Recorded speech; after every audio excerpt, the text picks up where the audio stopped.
Welkom studenten van HAVO 5, VWO 6. Welkom bij dit examen uit 2024. E prome e pregunta, Mitalese ski pa Hollandes. De Bolsjewieken hielden in de tijd, tempo revolution di Russia, de Russische revolutie hun partij bewust Chiquito, klein.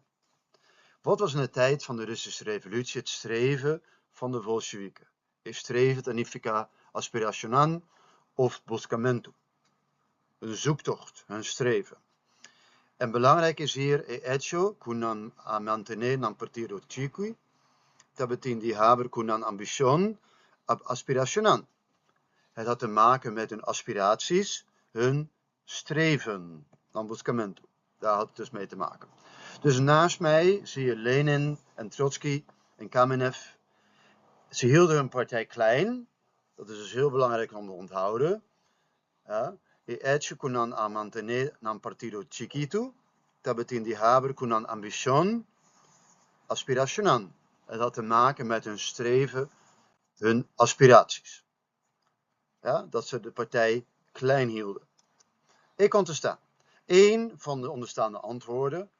De Bolsjewieken zagen zich als de revolutionaire voorhoede van Gardia. De enige groep die de heilstaat, paradise, the perfect country, voor de arbeiders, trahadonan, en de boeren, kunekerunan, kon verwezenlijken, drinkpraktica. Ja, en de arbeiders en de boeren waren de meerderheid in majorie, ja, bij población.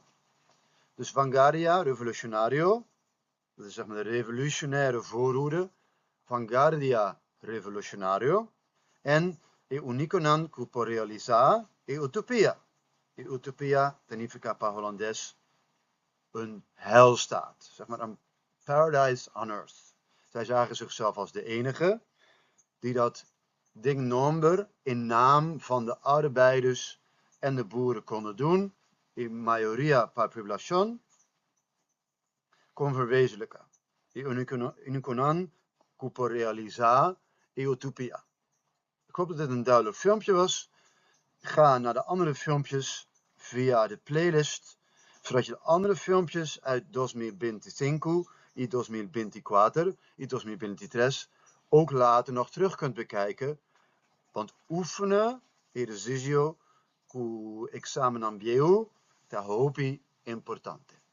Ayo y te quiera.